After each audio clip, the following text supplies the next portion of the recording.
आता रिसेंटली आम्ही एका फेस्टिवलला गेलेलो, तो म्हणजे डहाणू फेस्टिवल. खूप मजा केलेली आम्ही त्या फेस्टिवलला. हा फेस्टिवल 3 दिवसांचा असतो आणि त्याचं नाव आहे डहाणू फेस्टिवल 3.0.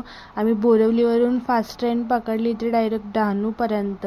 नंतर तिकडून ऑटो पकडली स्टेशनपासून तो बीच खूप जवळ आहे, जास्त लांब पण नाही. मग आम्ही पोचलो. फेस्टिवल चालू नव्हता झालेला कारण आम्ही थोडं लवकर गेलेलो, कारण आम्ही लांबून गेलेलो तर लवकर गेलेलो. बट रात्री खूप मजा असते, खूप मजा आली तिकडे. सिंगिंग शो, बाकी सगळे पण शो होतात, खूप सारे शो होतात. तिथे आम्ही गाणं ऐकत होते, खूप भारी गाणे गात होते. खूप ऐकून मन प्रसन्न झालं, एवढे त्यांचे गाणे मस्त होते. आम्हाला खूप भारी वाटले. आम्ही किती 1-2 तास तर तिथेच गाणेच ऐकत होतो. मग बाकी सगळीकडे विजिट केलं. खूप सारे स्टॉल वगैरे होते, खायचे स्टॉल, आदिवासी लोकांचे खूप सारे स्टॉल वगैरे होते, कसल्या वस्तूचे विकायचे. खूप स्टॉल होते. आम्ही सगळीकडे विजिट केलं. खायचे स्टॉल खूप जास्त होते, व्हेज नॉनव्हेज सगळे होते. आणि वस्तू परचेस करायची असेल तर ती पण सगळी होती.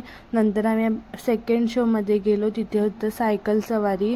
ती दमनला जाणार होती सायकलने. 3-4 दिवसाचा त्यांचा ट्रॅव्हलिंग ती लोक करणार होती. म्हणजे त्यांचा टार्गेट होता कितीतरी ते कंप्लीट करायचा होता.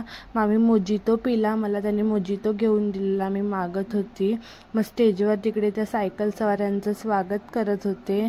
आतमध्ये सगळं फ्री आहे, नो चार्जेस, सगळीकडे फ्रीच आहे.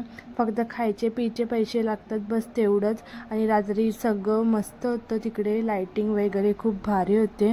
नंतर आम्ही थोडा टाईम बीचवर गेलेलो. बीचवर पण खूप पब्लिक, आणि संडे होता तर पब्लिक खूपच जास्त होती. आणि ही सगळी आदिवासी लोक आहेत, मोस्ट ऑफ तिकडे आदिवासीच लोक राहतात. मग इकडे सगळीकडे ना फुगे वर आकाशात सोडलेले खूप मस्त वाटत होते. सगळ्या वेगवेगळ्या प्रकारचे फुगे होते, कार्टूनचे, जे सगळे म्हणजे फेमस कार्टून आहेत त्यांचे. आणि ते फुगे आकाशात सोडत होते. नंतर थोड्या वेळाने तिकडे हेलिकॉप्टर आलेला. हेलिकॉप्टर नेव्हीचा होता. तो जिकडे तिकडे खूप फिरत होता हेलिकॉप्टर. खूप मजा आलेली बघायला. सगळी पब्लिक त्याच्या खाली, हेलिकॉप्टरच्या खाली जमून राहिलेली. इकडे तिकडे फेऱ्या मारत होता तो हेलिकॉप्टर. नंतर आम्ही स्टार्टिंगला परत गेलेलो. स्टार्टिंगपासून आम्ही परत आतमध्ये गेलो. खूप भारी वाटत होतं, सगळं सजवलेलं. खूप सारे स्टॉल वगैरे होते, खायचे, कपड्यांचे, ज्वेलरीचे, वेगवेगळ्या प्रकारचे खूप सारे स्टॉल होते. जे हवं असेल त्याचे स्टॉल होते. आणि कॉस्ट पण जास्त म्हणजे कॉस्टली नव्हते, नॉर्मल जे प्राईज असते तेवढ्याच प्राईजला होते सगळे स्टॉल वगैरे. आम्ही मिनी इयरिंग्स वगैरे तिकडून घेतल्या 2-3 जोडी. आणि खाल्लं तर खूप काय खाल्लं. जिथे काय आवडतं तिथे ते खात बसत होते. नंतर एक टेडीवेअर वगैरे बनलेला पोरगा होता, तो सगळ्यांना हात वगैरे मिळवत होता, तो पण होता इकडे. नंतर आम्ही चालत आतमध्ये गेलो. तिकडे खूप सारं पब्लिक पण खूप जास्त होती, लांबून पब्लिक येते ह्या फेस्टिवलला. हा फेस्टिवल खूप भारी होता.